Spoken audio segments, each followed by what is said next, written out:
नमस्कार मित्रों। बहुत समय पहले की बात है। एक तेल का व्यापारी अपने व्यापार से निवृत्त होकर अपने घर की ओर जा रहा था।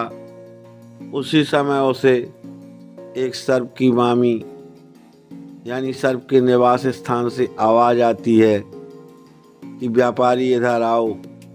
तब व्यापारी उस मामी के समीप में जाता है और कहता है, आपने मुझे क्यों बुलाया है?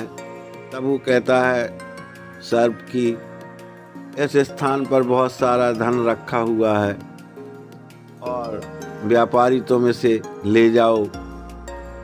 ऐसा सुनकर व्यापारी हतप्रभ हो जाता है और बहुत अधिक उत्साहित होता है और शीघ्रतापूर्वक उस स्थान को थोड़ा सा खोदकर सारा धन निकालकर अपने पीपे में भर लेता है। और इतना सब करते करते उसको सायंकाल से रात लगने लगती है कि अब तो ये रात हो गई। तो ये विचार करता है कि मैं इस पास वाले गांव में ही ठहर जाता हूँ, कहीं ऐसा ना हो कि मैं ये धन लेकर के जाऊँ और रास्ते में ही कोई चोर डाकू मिल जाए और इस धन को छिना लें। ऐसा सोचकर वो गांव के ही एक जमींदार के यहाँ पहुँच जाता है और कहता है कि आप मुझे रुकने के लिए जगह दे दें, क्योंकि मैं बहुत थक चुका हूँ और मेरा घर यहाँ से अभी काफ़ी दूर है। तब उस सहृदय जागीरदार उनको अपने यहाँ रुका लेते हैं। रात्रि में भोजन आदि करके साहूकार सो जाता है और उसी रात अकस्मात जमींदार की बहू के पेट में दर्द होता है, क्योंकि उसके बच्चा होने वाला था। प्रसव पीड़ा प्रारंभ हो चुकी थी, लेकिन उनके घर में तेल नहीं था। तो उन्होंने सोचा कि जब हमारे यहाँ साहूकार ही है तो उसी के कनस्तर से तेल निकाल लेते हैं। और वो ये विचार करके जाते हैं तो क्या देखते हैं कि उस पीपे में तो असरफियाँ भरी हुई हैं। तो वो उनकी असरफियाँ निकाल कर रख लेते हैं और दूसरे पीपे से तेल लेकर अपने प्रसव का कार्य करते हैं। सुबह होते ही साहूकार अपने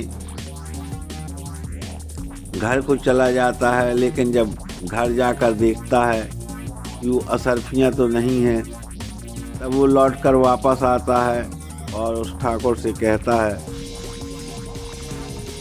कि आपने मेरी सारी असरफियाँ ले ली। तब ठाकुर कहता है कि तुम तेल के व्यापारी हो, तुम्हारे पास में असरफियों का क्या काम है? और इस शोर शराबे के बीच में गांव के कुछ मुख्य लोग आ जाते हैं और वो कहते हैं, हमने तो आज तक नहीं देखा कि तेल का कोई इतना व्यापार करने वाला इतनी सारी असरफियाँ लेकर चलता हो। बताओ तुम्हें वो धन कहाँ से मिला? तब वो साहूकार अपनी बात की सत्यता को प्रमाणित करने के लिए नाग देवता वाली बात बताता है और सारे गांव के लोग कहते हैं ये झूठ बोल रहा है। तब वो अपनी सत्यता प्रमाणित करने के लिए उन्हें उसी सर्प के रहने के स्थान पर ले जाता है और आवाज़ देता है कि नाग देवता बाहर आओ, आपने कल मुझको असरफियाँ दी थी कि नहीं? तब वो सर्प बाहर आता है और कहता है कि सुनो, तुम पछतावा मत करो, ये असरफियाँ उसी लड़के के भाग्य में थी जो मैंने अब तक अपने पास संभाल कर रखी हुई थी, लेकिन आज उसका जन्म होने वाला था और इसीलिए मैंने उनको उसके जन्म के पहले ही उसके घर में भेज दिया। मैं अपने ऋण से उऋण हो गया और अभी भी तुम्हारे तेल के पीपे में एक असरफी लगी हुई है, चिपकी है, जो जाकर तुम निकाल लेना, वो तुम्हारी मेहनत हो जाएगी। तो मित्रों, आपको कैसी लगी ये कहानी? जो जिसके भाग्य में है उसको कोई छीन नहीं सकता है, और भाग्य से अधिक या समय के पहले किसी को कुछ मिलता भी नहीं है। आप सभी लोग इस कहानी में यहाँ तक बने रहे, बहुत बहुत धन्यवाद। आप सभी लोगों को नमस्कार।